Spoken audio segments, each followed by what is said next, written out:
কিন্তু মনে প্রাণে দোয়া থাকবে যাতে জর্ডান জিতে। তো প্রকৃতপক্ষে তো ব্রাজিল সাপোর্ট করি। আজকে আর্জেন্টিনার খেলা, তো ভাবলাম যে আজকে ব্রাজিল জার্সি পরে আসবো, পরে ভাবলাম না আর্জেন্টিনাটা পরে সে, কারণ আমার বাবা আর্জেন্টিনা করে, আমার বাবার জার্সিটা পরে আসছি আমি। আর হচ্ছে আমি ব্রাজিল সাপোর্ট করি মনে প্রাণে। তো বন্ধু বান্ধব সবাই আমাদের এখানে 3-4 জন আছে যারা আর্জেন্টিনা সাপোর্ট করে।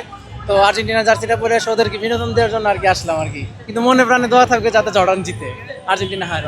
এটা একটু মজা হিসেবে আমরা পরে আসছি, এটা মানে কোনো সিরিয়াস বিষয় না। এটা তো আওয়ামী লীগ বিএনপি না, এটা তো হচ্ছে ব্রাজিল আর আর্জেন্টিনা, এটা আমরা দেশের মানুষের ভিতরে বাঙালি। সো এটা নিয়ে আমরা একটু মজা হিসেবে নিচ্ছি আর কি। আমাদের উঠে দাঁড়াতে হবে।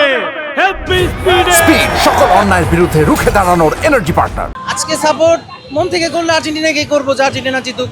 ব্রাজিল আর্জেন্টিনা ভালো একটা পর্বে যাক, ফাইনাল খেলুক বা সেমিফাইনাল খেলুক, এটা মন থেকে দৌড় করবো। কিন্তু প্রকৃতপক্ষে তো ব্রাজিল সাপোর্ট করি আর কি।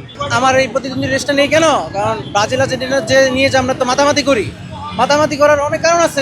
আমরা দুই দল করতে পারি, বাট একটা জিনিস খেয়াল করবেন যে ব্রাজিলের যে নেইমার আছে আর আর্জেন্টিনার যে মেসি আছে, তারা খুব ভালো বন্ধু। তো তাদের মধ্যে কোনো গ্যাঞ্জাম নাই, গ্যাঞ্জাম শুধু বাংলাদেশে হয়। তো আমি মনে করি দুইটা দল সাপোর্ট মানুষ দুইটা দল করতে পারে বা একটা করতে পারে, কিন্তু নিজেদের মধ্যে দ্বন্দ্ব করে লাভ নেই, কারণ ওরাই অনেক মিল থাকে। আমরা শুধু কেন দ্বন্দ্ব করবো।